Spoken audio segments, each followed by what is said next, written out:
मार कर कहा, चार मोए तो क्या हुआ, जीवत कई हजार। क्योंकि सिंध पुत्रण के शीर्ष पर वार दिए मैंने चार। देश की रक्षा के लिए अपने जुल्म के खिलाफ जो लड़ाई लड़ी, अपना सरबंस वार दिया और एक हंजू तक नहीं बहा। और तेग बहादुर जी ने चांदनी चौक में शहीदी दी थी, तो उन्होंने मुसलमानों ने कहा भी आप तो हिंदू धर्म के लिए लड़ रहे हो। उन्होंने कहा अगर ये हिंदू शासक होते और मुसलमानों के खिलाफ जुल्म करते। भारतीय संस्कृति पर आप सभी को गर्व करना चाहिए और जितना ज़्यादा हो सके अपने बच्चों को ऐसे संस्कार देने का कार्यक्रम रखा गया है, क्या कुछ मुख्य उद्देश्य? देखिए, हमारे पूर्वजों ने अपने देश के लिए कुर्बानियाँ दी हैं और ये 21 दिसंबर से 27 दिसंबर तक का गुरु गोविंद सिंह का सारा परिवार हमारे शहीद हो गया था अपने धर्म पे। और उसी उपलक्ष्य में जो बच्चे एक गलत रास्ते पे जाएं, बच्चों में अच्छे संस्कार आएँ और अपने पूर्वजों को याद रखें और कैसे कैसे हमने ये कुर्बानियाँ देकर देश को आज़ाद हुए थे, कैसे अपने धर्म को बचाया, कैसे देश की ज़्यादा लड़ाई लड़ी। उसी कड़ी में आज जो है ना ये हमें ये गुरु पाठ कराने का हमने काम किया है ताकि बच्चों में एक बढ़िया मैसेज। सत श्री अकाल जी। सत श्री अकाल जी। जी, जो आज आप पहुँचे हैं, क्या कुछ कार्यक्रम है बताना चाहिए? आज गुरु गोविंद सिंह जी के जो चार साहिबजादे थे उनकी शहीदी दिवस के उपलक्ष्य में और जो उन्होंने देश के लिए, समाज के लिए कुर्बानियाँ दी हैं, उनके लिए आज यहाँ MPS स्कूल में साहिबजादा शहीदी दिवस बाल वीर दिवस के रूप में मनाया जा रहा है, ताकि हमारे बच्चों को एक शिक्षा मिले कि जब भी जुल्म होता है उसके लिए लड़ाई कैसे लड़नी है। गुरु गोविंद सिंह जी महाराज की प्रेरणा से हम बच्चों को बताने का कार्य करेंगे, ताकि आने वाली जो पीढ़ियां हैं गुरु साहब जी के बच्चों को उनके दिए हुए बलिदान को याद रखें। गुरु गोविंद सिंह महाराज जी के उपलक्ष्य में एक कवि ने कहा है, ना कहूँ अब की ना कहूँ तब की, अगर ना होते गुरु गोविंद सिंह तो सुन्नत होती सबकी।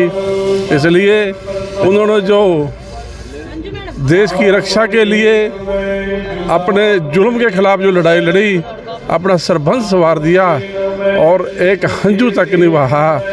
और उन्हीं के उपलक्ष्य में आज यहाँ MPS स्कूल में जो प्रोग्राम किया है, मुझे बहुत गर्व है कि मैं स्कूल के प्रिंसिपल साहब भाई अजय राणा जी और चेयरमैन श्री अमरपाल राणा जी को इसके लिए बधाई भी देता हूँ कि जिन्होंने बहुत सुंदर उपराड़ा करके यहाँ साहिबजादों की शहादत का ये समागम मनाने का काम किया है। ऐसे कार्यक्रम से क्या कुछ सीखने को मिलता है बच्चों को? इससे में देशभक्ति की भावना आती है जी, और देश प्रेम जागता है। जुल्म के खिलाफ जब भी कोई जुल्म हो, चाहे किसी भी धर्म के ऊपर हो, जब गुरु तेग बहादुर जी ने चांदनी चौक में शहीदी दी थी, तो उन्होंने मुसलमानों ने कहा भी आप तो हिंदू धर्म के लिए लड़ रहे हो। उन्होंने कहा अगर ये हिंदू शासक होते और मुसलमानों के खिलाफ जुल्म करते तो मैं मुसलमानों के लिए भी शहादत देता, परंतु आज शासक जो है वो मुसलमान है और वो हिंदुओं के ऊपर जुल्म कर रहा है। इसलिए मैं हिंदू धर्म की रक्षा के लिए मैंने अपनी यहाँ शहीदी देने का काम किया है। और गुरु जी के उन्हीं के पद चिन्हों पे चलते हुए गुरु गोविंद सिंह जी महाराज ने अपना सरबंस वार दिया और सारे सरबंस को वार कर कहा, चार मोए तो क्या हुआ, जीवत कई हजार। क्योंकि सिंध पुत्रण के शीर्ष पर वार दिए मैंने चार। गुरु गोविंद सिंह जी ने कहा कि इन सारे जो सिख समाज है, ये समाज जितना भी सारा मेरा है, इनके ऊपर मैंने अपने चारों बच्चे कुर्बान कर दिए हैं। मुझे कोई इस चीज़ का दुख नहीं है। एक 7 साल की उम्र, एक 9 साल की उम्र में उन्होंने कुर्बानियाँ दी, एक 17 साल, एक 19 साल की उम्र में कुर्बानियाँ दी और जिंदा नीहों पे चना दिए गए। उस मुगल राज की जब गुरु गोविंद सिंह जी को पता चला भी आपके छोटे साहिबजादों को मुसलमानों ने और जालिमों ने, हाकिमों ने जिंदा नीहों में चनवा दिया है, तो गुरु जी ने कहा लो आज के बाद से मुसलमान शासक की जड़ उखड़ चुकी है, इनकी ये मुसलमान हिंदुस्तान पर राज नहीं करेगा। उनके आज जो थे दिए हुए जो प्रवचन थे जो उन्होंने कुर्बानियाँ दी, आज वो हमारे बीच में है।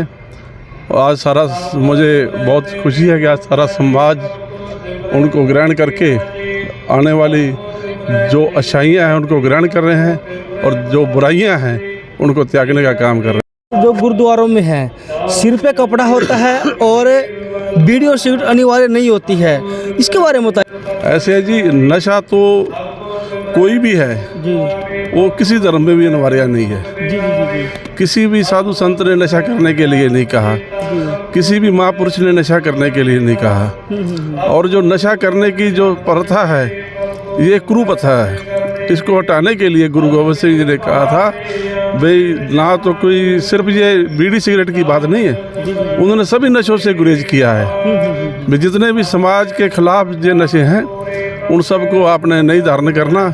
एक खालसा फौज तैयार की जिनको निहंग सिंह बोलते हैं, और खालसा फौज के माध्यम से उन्होंने जो जंगें भी लड़ी और अपना अलग पंथ तैयार किया। और जो आप ये कह रहे हैं सिर के ऊपर, सिर हमारा ताज है जी, और ताज कभी खाली नहीं रहता। बिल्कुल बिल्कुल। और ताज जो है उसके ऊपर, सिर के ऊपर ताज सजा रहता है तो उसकी सरदारी दूर से दिखती है। इसलिए आप हजारों लाखों आदमी खड़े होंगे, वहाँ 2 सरदार होंगे, वो भी आपको बताएंगे भी वो सरदार जी खड़े हैं, ये गुरु गोविंद सिंह महाराज की देन है, ये उनकी बख्शिश है। क्या नाम आपका जी? मेरा नाम जितेंद्र सिंह रौड। तो भी फिलहाल अभी आप देख सकते हैं हमारे साथ है अजय राणा जी, हमारे साथ है जुड़ चुके हैं, जो MPS स्कूल के जो भी प्रिंसिपल जी हैं, और फिलहाल उनसे बातचीत करना चाहेंगे। जी सबसे पहले जी आपका बहुत बहुत स्वागत है जारियान टीवी पर। बिल्कुल जी, धन्यवाद। और आप यहाँ पर आए, सभी पत्रकार बंधुओं का मैं यहाँ पहुँचने पर हार्दिक अभिनंदन और धन्यवाद करता हूँ। जी सर, जानना चाहूँगा जो आज का कार्यक्रम जो रखा गया है, क्या कुछ कहना चाहेंगे? आज देखिए, हमने सुखमणि पाठ का आयोजन करवाया है, और आप आज पूरे ही विषयों को पता है कि आज वीर बाल दिवस, और जैसे कि आज दूसरा दिन है, अभी आज हमारे उन साहिबजादों को सज़ा मिलनी है और कल उनको दीवार में चिन्हवा दिया गया था कल के दिन। तो ये पूरा सप्ताह ही ऐसे चलता है, तो उसके ही उपलक्ष्य में हमने ये ऐसा कार्यक्रम, और हर साल लगभग हम ये कार्यक्रम करवाते रहते हैं, ताकि हमारे जो बच्चे हैं, जो हमारे पूर्वजों ने इतनी शहादत दी है, उसके बाद जाकर के आज हम आज़ादी की उसमें सांस ले पा रहे हैं। तो इन बच्चों को पता होना चाहिए कि हमारे पूर्वज किस प्रकार से लड़े थे और किस प्रकार से शहादत दी थी। तो ऐसे कार्यक्रमों से हम इन बच्चों को संस्कार देने का काम करते हैं। सर देखिए, जो आज जो कार्यक्रम रखा गया, इससे पहले बच्चों को इसके बारे में जानकारी दी गई थी? बिल्कुल, हमारे यहाँ स्कूल में 4 हाउसेज हैं, तो उनमें एक गुरु नानक देव जी का भी नाम से एक हाउस है, और जब भी जिस भी तारीख को जिस भी महापुरुष की जयंती या फिर पुण्यतिथि आती है, तो उस पर हम कोई ना कोई ऐसा विचार या बच्चों के माध्यम से उनके जीवन का पूरा, या किसी नाटक के माध्यम से उनको जीवन का उतारने का काम करते हैं नाटक के माध्यम से, ताकि इन बच्चों के अंदर वो संस्कार आ जाएं जो उन महापुरुष हमारे लिए छोड़ के गए हैं। और इसी कड़ी में आज का ये कार्यक्रम है, ताकि बच्चों को पता लगे किस प्रकार से हमें आगे बढ़ना है। स्कूल के बारे में बातचीत कर लेते हैं। आपके स्कूल में कितने बच्चे हैं? लगभग हमारे 1000 बच्चों के साथ हम ये स्कूल चला रहे हैं, और पूरे सफीदों के अंदर आप जिस भी क्षेत्र में अगर बात करेंगे तो कहीं ना कहीं हमारे एक अच्छी पोजीशन लेकर के हम खड़े मिलेंगे। चाहे वो खेल की बात है, चाहे वो पढ़ाई की बात है, चाहे वो किसी प्रकार की प्रतियोगिता की बात है, साइंस एग्जीबिशन की बात है, या फिर इंग्लिश कंपटीशन की बात है, स्पीच कंपटीशन की बात है। जहाँ भी जिस क्षेत्र में आप देखोगे, सफ़ीदों में देखोगे, जींद में देखोगे, तो वहाँ जो कॉम्पिटिशन होगा तो वहाँ MPS ज़रूर खड़ा मिलेगा आपको। तो सर, और स्कूलों के जरिए बात की जाए तो आपके स्कूल में ऐसी क्या खास बात है? देखिए, हमारे स्कूल में सबसे मेन फोकस तो जो हमारा मोटो है वो स्टूडेंट बिल्ड नेशन बिल्ड है, यानी राष्ट्र निर्माण तभी होता है जब विद्यार्थी निर्माण होता है, और विद्यार्थी निर्माण से राष्ट्र निर्माण होता है। तो हम ऐसे बच्चों को संस्कार देने का काम करते हैं जिनके लिए देश पहले और परिवार दूसरे नंबर पर, तीसरे नंबर पर वो खुद को रखते हैं। तो ये हमारे संस्कार हैं। हम पढ़ाई के साथ साथ संस्कार देने का ज़्यादा काम करते हैं, ताकि जब भी कोई बच्चा किसी भी क्षेत्र में जाए तो वो देश के साथ कोई ऐसा समझौता ना करे, और वो हमेशा देश को सामने रखे। एक हमारे पास खेल नर्सरी है, अगर हम खेल की बात करें तो, जो पूरे सफीदो ब्लॉक में हमारे पास है एथलेटिक्स की।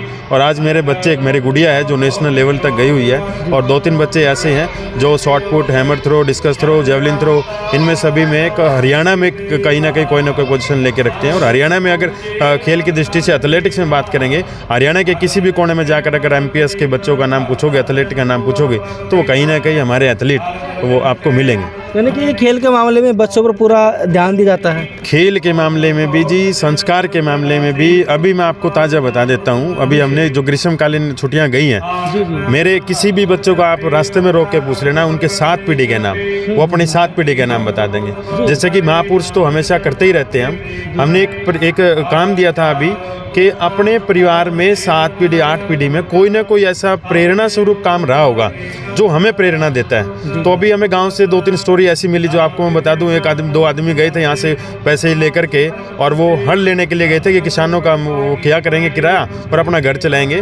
तो बच्चों के माध्यम से पता लगा कि वो किसी गाँव में गई, वहाँ गाँव में जब किसी औरत ने कुएँ के पास पूछा कि आप कौन से गाँव से हो भाई, तो उसने कहा मुआना गाँव से हैं। तो उन्होंने कहा अरे तुम तो बाती है, मतलब कहने का। तो उसने मैसेज डलवा दिया सारे गांव में कि वो, क्योंकि वो बाती आ नहीं रहे थे, और वो हल के पैसे इतना त्याग देखिए, जो इतने गरीब परिवार से व्यक्ति थे, उन्होंने वो सारा पैसा जो हल लेने के लिए गए थे, अपना जीवन चलाने के लिए, वो अपना इनकम बढ़ाने के लिए गए थे, और वहाँ जा कर के उस अपनी बहन को, जो गाँव की एक बहन थी, उसको वो दे आए थे। ऐसे कई प्रकार की कहानियाँ हमें मिली हैं। जी जी। तो सर दर्शकों को क्या कुछ संदेश आप देना चाहेंगे लास्ट में? दर्शकों को मैं ये कहना चाहूँगा, जैसे हमारे गुरु ग्रंथ साहिब जी को आज हम यहाँ लेकर आए हैं, सुखमणि पाठ का आयोजन करवाया है, तो इस भारतीय संस्कृति पर आप सभी को गर्व करना चाहिए, और जितना ज़्यादा हो सके अपने बच्चों को ऐसे संस्कार देने का काम करें। वेस्टर्न कल्चर से दूर रहें, पाश्चात्य जो हमें बिगाड़ने का काम कर रही है उससे ज़्यादा हम इन पर ध्यान दें, तो हमारा बहुत समाज आगे बढ़ेगा और हमारा देश आगे बढ़ेगा। Thank you sir. सर आप क्या कुछ संदेश देना चाहेंगे लास्ट में दर्शकों को? मेरा आपके चैनल के माध्यम से यही संदेश है, वे सभी धर्म एक हैं। गुरु नानक देव जी महाराज की और गुरु गोविंद सिंह जी महाराज के दिए हुए प्रेरणा पर हम सब एक हैं। आपस में हम सब रल मिल कर रहें और अपना भाईचारा बना कर रखें। और चाहे कोई भी महापुरुष है, उनकी जो जयंती है, चाहे कोई उनका जन्मदिन है, हमें सभी को रल मिल के धूमधाम से मनाना चाहिए। Thank you sir. धन्यवाद, आपका बहुत बहुत धन्यवाद।